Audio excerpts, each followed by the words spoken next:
Hi guys, this is Mr. Tan and we're looking at international business and globalization. We are in week 1 and PowerPoint slides 3.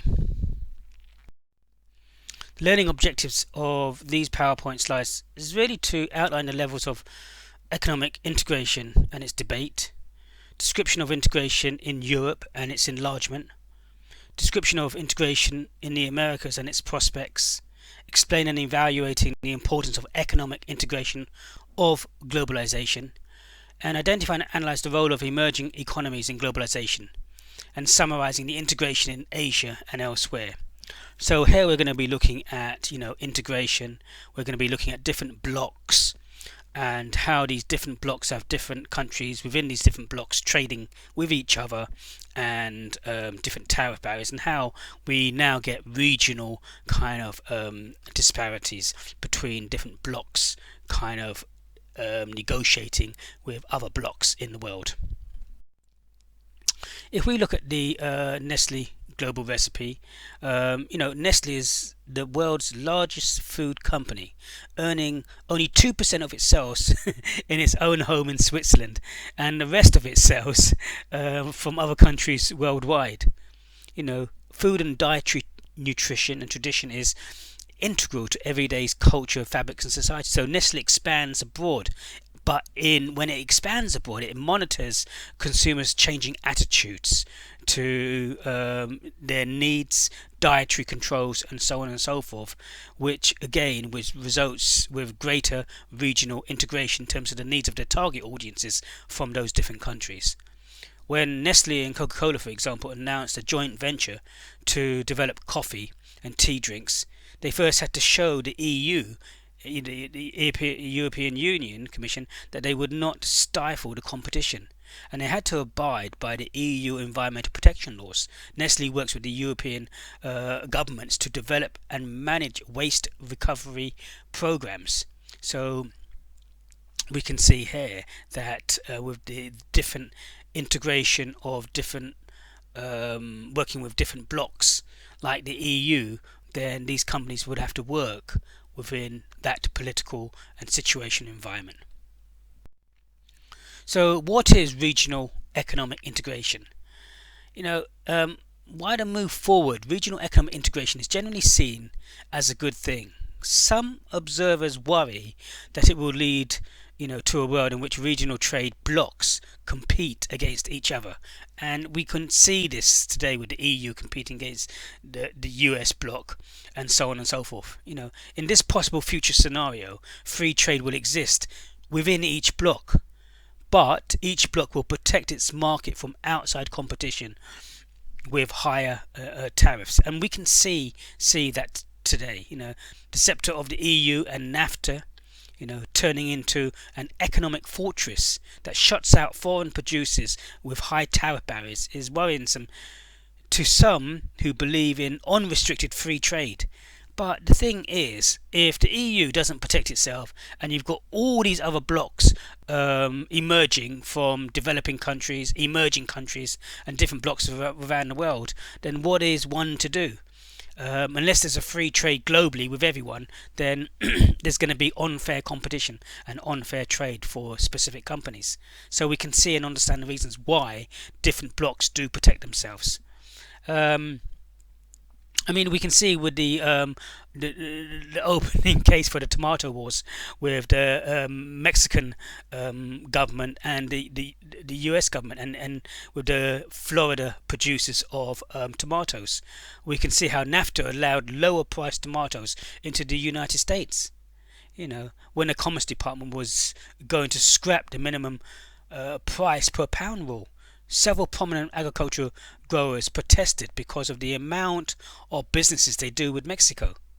Recently, an agreement was reached with the Mexican growers to raise the minimum floor price for a pound of tomatoes, as well as higher prices for specialty tomatoes from Mexico, acknowledging the billions of dollars invested by the Mexican growers and controlling greenhouse environments.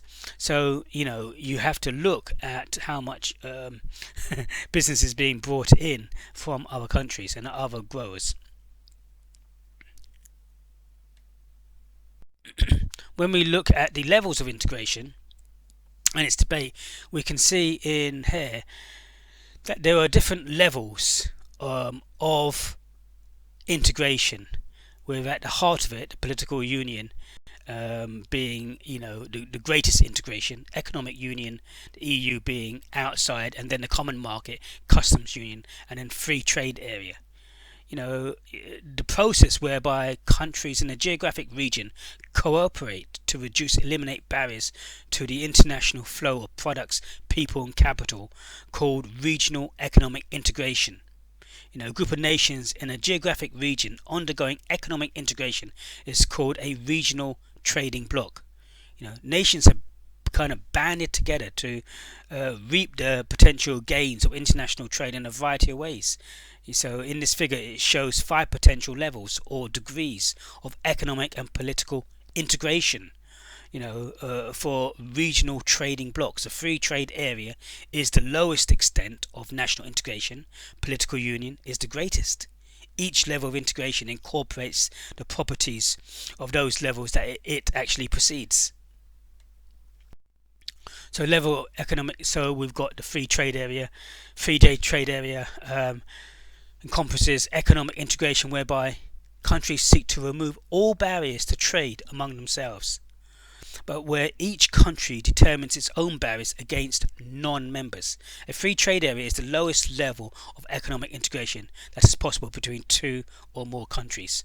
Then you've got the customs union, economic integration whereby countries remove all barriers to trade amongst themselves, and a set common trade policy against non-members that is common to all those countries in the customs union.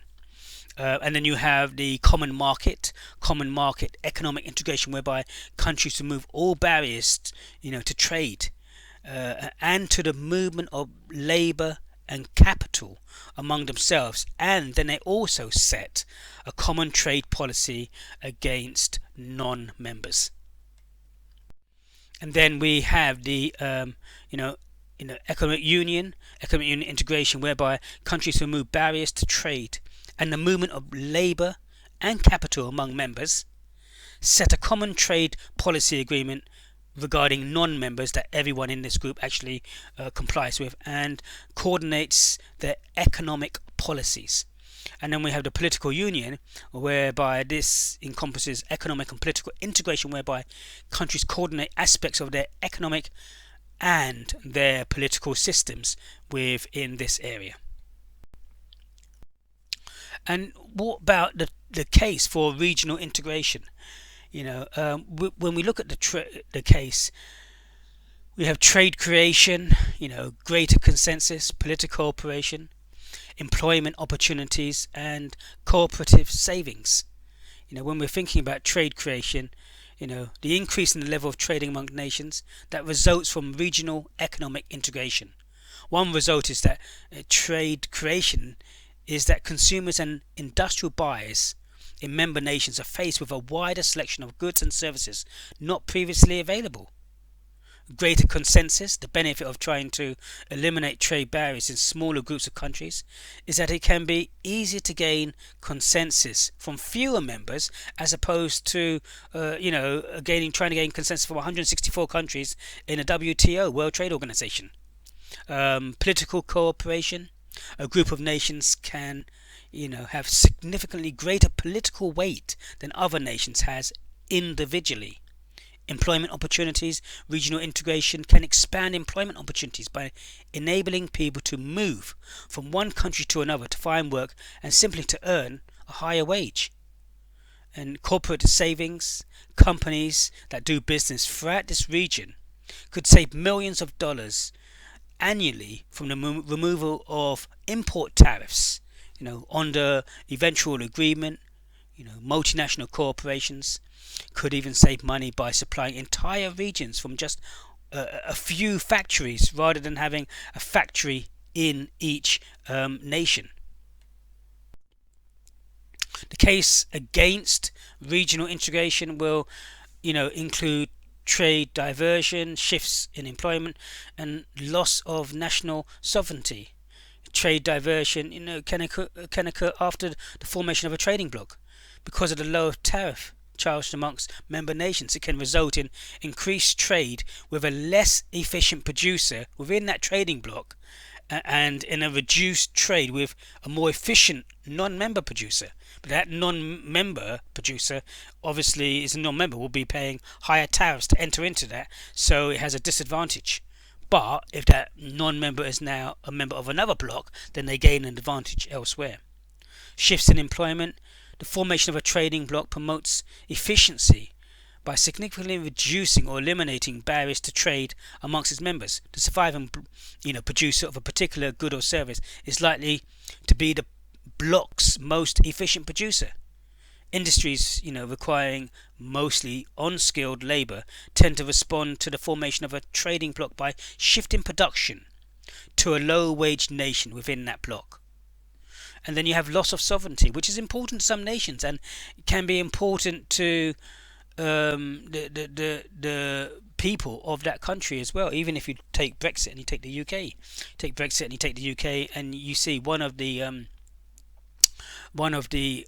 policies and the issues that the Brexiteers kind of focused on was the fact that they would take back sovereignty. They would be in more control of their legislation and their laws. They didn't want to adhere to the bureaucracy of the EU.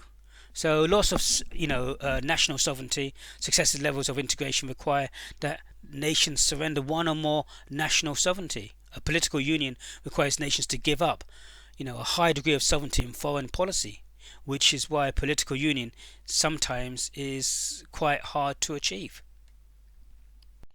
So we look here at the world's main regional trading blocs, and there are a lot of trading blocs out there. You have the European Union, again with all the countries listed there: Austria, Belgium, no longer Britain. So we take the UK out there: Bulgaria, Croatia, Czech Republic, Denmark, Estonia, Finland, France, Germany, Greece, Cyprus, Hungary, Iceland, Italy, Latvia, Lithuania, Luxembourg, Malta, Netherlands, Poland, Portugal, Romania, and so on and so forth. You have EFTA, including Liechtenstein, Norway, Switzerland, and Iceland. NAFTA, including Canada, Mexico, and the United States. CAFTA, including Costa Rica, El Salvador, Guatemala, Honduras, Nicaragua, Dominican Republic, United States. You've got CAN, which includes just 4 countries, including Peru, Colombia, Bolivia, and so on and so forth. And again, you have other blocks here, in case of the Southern Common Market, Caribbean Community and Common Market, Central America Common Market. You have the Free Trade Area of the Americas, the Association of Southeast Asian Nations, and we've got more. We've got the Asia Pacific Economic Cooperation, the Close Economic Relations Agreement, which just has Australia and New Zealand, the Gulf Cooperation Council, Economic Community of West African States, and you've got the African Union with over 53 nations. So we can see, there are many different blocks worldwide, and these blocks have countries within themselves. So we can already see now, because the amount of different blocks and the countries within these blocks, then these countries are actually working together. But it's not to say that these countries cannot also be in another bloc, because some countries can also be part of the WTO, World Trade Organization, and then you have to align the rules of the WTO with the bloc that they're in as well, so they don't conflict. So they can be part of other organizations as well. Integration into Europe. Here we can see, in 1951, 6 countries created the European Coal and Steel Community to remove barriers to trade in coal, iron, and steel. In 1957, these same countries expanded their cooperation and created the common market called the European Economic Community. And then, the community broadened its scope in 1967 to include additional industries and changed its name to the European Community. And then if we look at, again, integration to Europe, the Single European Act in 1987 removed remaining trade barriers, increased harmonization of members of policies, and enhanced the competitiveness of EU companies. The Maastricht Treaty in 1991 created a common currency, set monetary and fiscal targets for countries in the monetary union, and proposed an eventful political union. And then in 1994, the group changed its name to one final time to the European Union, the EU as we know it today. And when we look at the economic criteria, well, there are specific criteria for countries that want to join the EU must adhere to. So the EU are not just going to let anyone come into its member, because it could destabilize the whole union. So the economic criteria that it's based on is that inflation must be below 3.2%. Inflation must not exceed that of the three best performing countries by more than 1.5%. Government debt must not be higher than 60% of GDP, gross domestic product. Government deficit must not be higher than 3% of GDP, and interest rates on long-term government securities must not exceed by more than 2%. Those are three with the lowest inflation rates.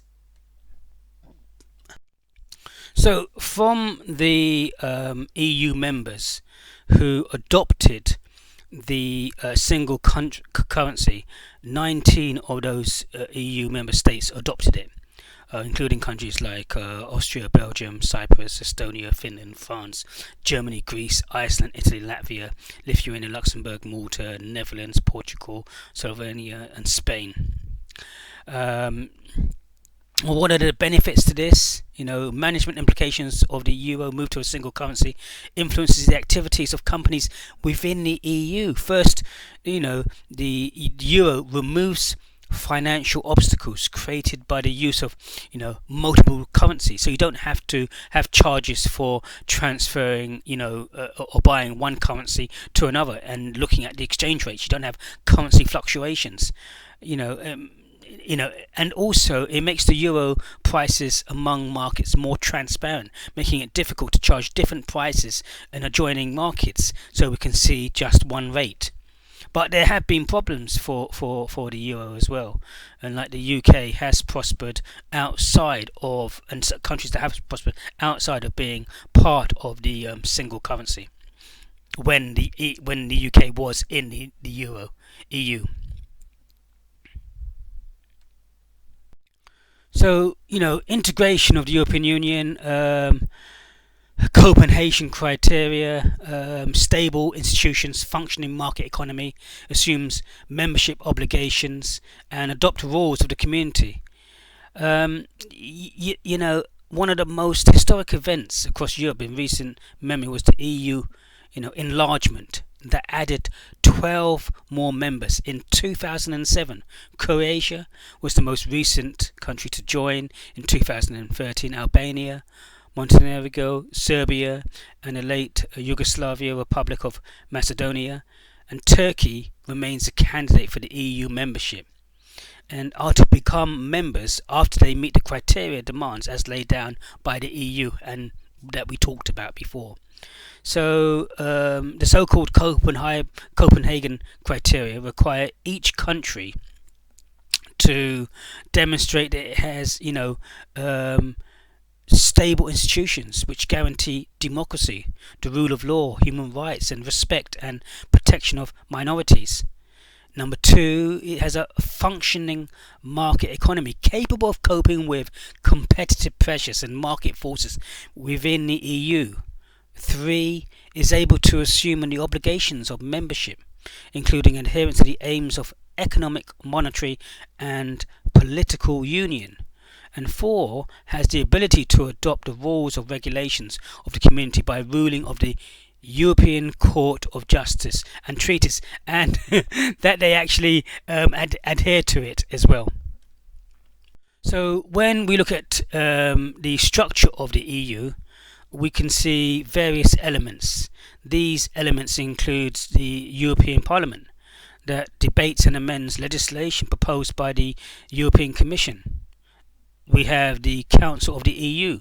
This is a legislative body that votes proposed legislation into law or rejects it with a no vote.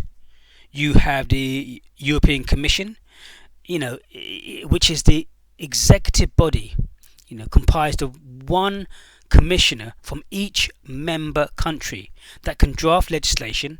It manages and implements policy and monitors compliance with EU law. You have the Court of Justice, and in the EU, the Court of Justice of Appeals, which hears cases that member nations bring before it, consists of one judge from each member nation.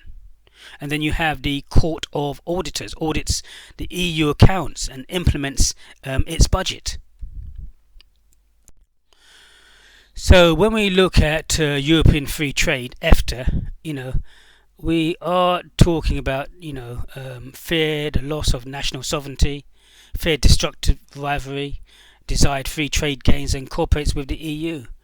Certain nations in Europe were reluctant to join in the ambiguous goals of the EU, fearing destructive rivalries and a loss of national sovereignty to begin with. Some of these nations did not want to be part of a common market, but instead wanted the benefits of a free trade area. In the 1960s, several countries banded together and formed the European Free Trade Association (EFTA), that focused on trade and industrial, not consumer goods. Because of some of the original members joined the EU and some new members joined EFTA, today a group consists of only Iceland, Liechtenstein, Norway and Switzerland. The population of EFTA is around 13.5 million consumers, and its combined GDP of around $800 billion US. Despite its relatively small size, members remain committed to free trade principles and raising standards of living for their people.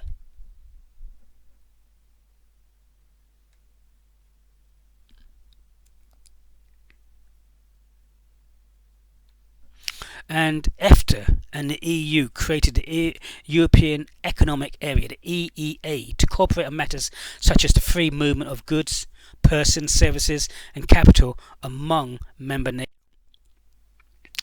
When we look at NAFTA, this became effective in January 1994 and superseded the US-Canada Free Trade Agreement. Today, NAFTA comprises of a market of 450 million consumers with a GDP of around $17 trillion US. As a free trade agreement, NAFTA has eliminated all tariffs and non-tariff trade barriers on goods originating within North America. The agreement also calls for liberalisation of rules regarding government procurement practices and the granting of subsidies and the imposition of countervailing duties. So other provisions deal with issues such as trade and services, intellectual property rights and the standards of health and safety and the environment as well. And when we look about the integration of Americas, producers and distributors are responsible for determining whether a product has sufficient North American, content to qualify for tariff-free status. The producer or distributor also must provide NAFTA with a certificate of origin, or as an importer to claim an exemption from tariffs. And there are 4 criteria to determine whether a good meets NAFTA rules of origin, and these are goods wholly produced or obtained in the NAFTA region, goods containing non-originating inputs but meeting Appendix 401 origin rules, which covers regional input. And number 3, goods produced in the NAFTA region wholly from originating materials. And number 4, unassembled goods and goods classified in the same harmonized system category as their parts that do not meet Appendix 401 rules, but that have sufficient North American, regional content.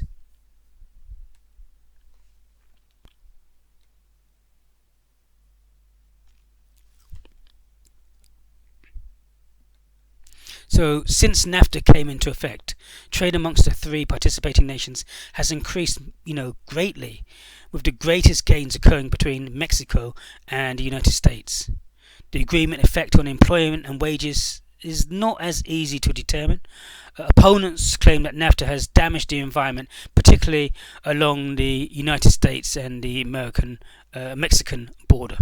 The US and Mexican federal governments have invested several $1 billion in environment protection efforts since the creation of NAFTA, but there is some continued ambivalence amongst union leaders and with regards to the environmental and what environmental watchdogs regarding the long-term effects of NAFTA. Again, Central American Free Trade Agreement, CAFTA. When we look at CAFTA, the Central American Free Trade Agreement, CAFTA, was established in 2006 between the United States and Costa Rica, El Salvador, Guatemala, Honduras, Nicaragua, and later the Dominican Republic. The combination value of goods traded amongst the United States and the 6 other CAFTA countries were $50 billion. And the agreement benefits the United States in several ways. CAFTA aims to reduce tariff and non-tariff barriers against the US exports to the region. It also ensures that the US companies are not disadvantaged by Central American nations' trade agreements with Mexico, Canada, and other countries. The agreement also requires Central American nations and the Dominican Republic to inform their legal and business environments to encourage competition and investment, to protect intellectual property rights and promote transparency and the rule of law. And CAFTA is also designed to support US national security interests by advancing, regional integration for peace and stability. When we look at the Adrian community, attempts at integration amongst Latin American countries had a rocky beginning. The first tried the American Free Trade NAFTA was formed in 1961. Disappointment with NAFTA led to the creation of two other regional trading blocs, the Andrean Community and the Latin American Integration Association. Formed in 1969, the Andrean Community includes 4 South American countries, Bolivia, Colombia, Ecuador, and Peru. Today, the Andrean Community, has over 100 million consumers with a GDP of about $600 billion US. The main objective of the group is to include, tariff reduction for trade amongst member nations, a common external tariff on common policies in both transportation and certain industries. And the Andrean Community had the ambitious goal of establishing a common market in 1995, but delays mean that it remains somewhat incomplete customs union.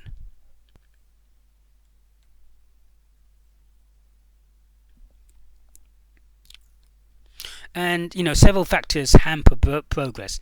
Political ideology among the member nations is somewhat hostile to the concept of free markets and favours a good deal of government involvement in business affairs. Also, inherent distrust among members makes lower tariffs.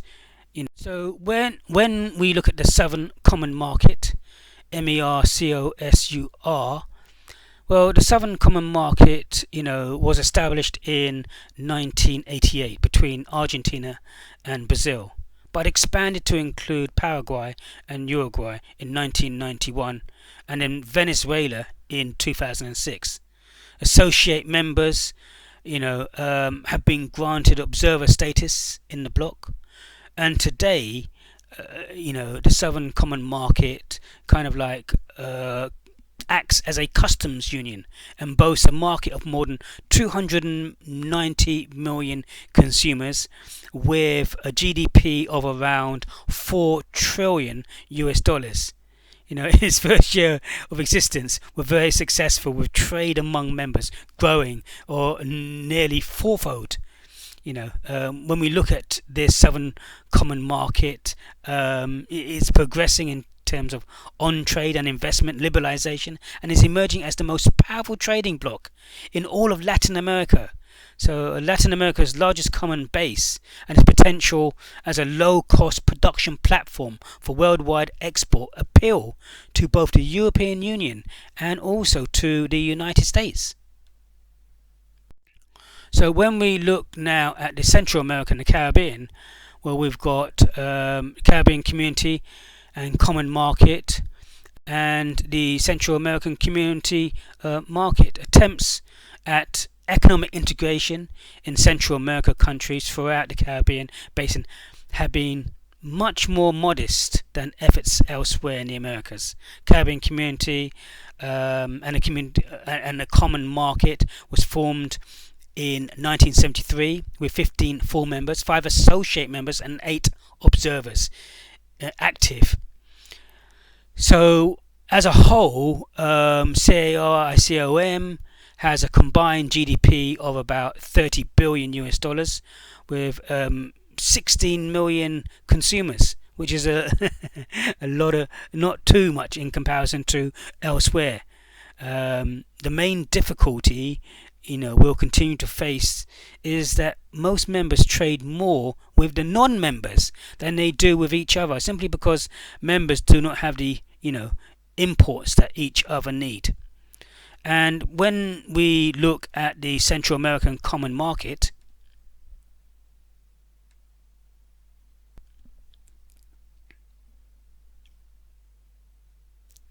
again, this was formed in 1961 to create a common market, including Costa Rica, El Salvador, Guatemala, Honduras, and Nicaragua. And together, the member states accounts for 30 million consumers with a combined GDP of around 200 billion US dollars. The common market, was never really realized. However, because of its long war between El Salvador and Honduras and Guatemala conflicts in several countries. Yet, renewed peace is creating more business confidence and optimism, which is driving the double-digit growth in trade between members. And furthermore, the group has not yet created a customs union. But again, this goes to show that it is actually better to do business than have conflict between the different states. And if we look at AfterFTA, a truly daunting trading bloc, would be the creation of a free trade area in the Americas, AfTA. The objective of AfTA, is to create the largest free trade area on the planet, stretching from the northern tip of Alaska to the southern tip of, South America.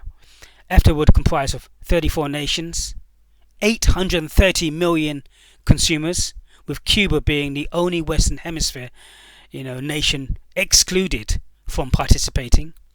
AfTA would work alongside existing trading blocs throughout the region, and the ambitious plans of AfTA means that it is likely to be many years before such an agreement would be realized. But can you imagine that? 34 nations, 830 million consumers. Can you imagine the potential GDP from that trading bloc? Now we also have the Association of the Southeast Asian Nations. Indonesia, Malaysia, the Philippines, Singapore, Thailand. They formed the Association of the Southeast Asian Nations in 1967. Brunei joined in 1984. Vietnam in 1985. Laos in 1997, and Cambodia in 1998. Together, these 10 countries have, almost 600 million consumers and a GDP of around 2.4 trillion US dollars, which is huge. The three main objectives of the alliance is to one, promote economic, cultural and social development in the region. Two, to safeguard the region's economic and political stability. And three, to serve as a forum in which differences can be resolved fairly and, most importantly, peacefully. The decision to admit Cambodia, Laos, and other countries was criticized by some Western nations. Companies involved in Asia's developing economies are likely to be doing business with ASEAN members, and this is even a more likely prospect as China, Japan, and South Korea accelerate their efforts to join as well. So China's admission would allow the club to bridge the gap between the less advanced and the more advanced economic nations. And again, we have APEX, the Organization for Asia Pacific Economic Cooperation. APEX was formed in 1989. Began as an informal forum between 12 trading partners. APEX now has 21 members. Together, the APEX nations account for over 44% of the world trade and has a combined GDP of 36 trillion US dollars. The stated aim of APEX is to strengthen the multilateral trading system and expand the global economy by simplifying and liberalizing trade and investment procedures among its member nations. In the long term, APEX hopes to have completely free trade and investment throughout the region. Now we move on to the integration in Asia and elsewhere.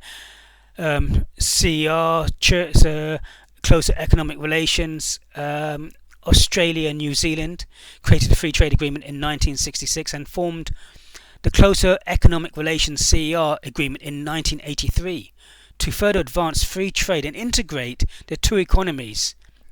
The CER completely eliminated tariffs and quotas between Australia and New Zealand, and in 1990, 5 years ahead of its schedule or its target. The Gulf Cooperation Council, the GCC, several Middle Eastern nations formed the Gulf Cooperation Council, GCC, in 1980.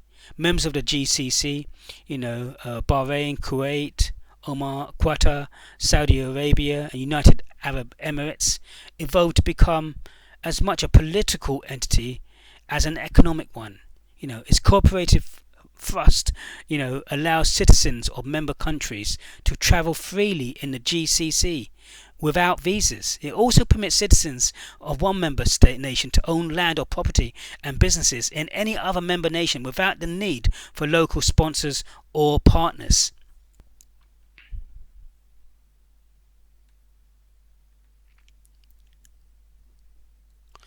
With the Economic Community of Western African States, the Economic Community of West Africa States, formed in 1975, but its efforts of economic integration, were restarted in 1992 because of the lack of early progress.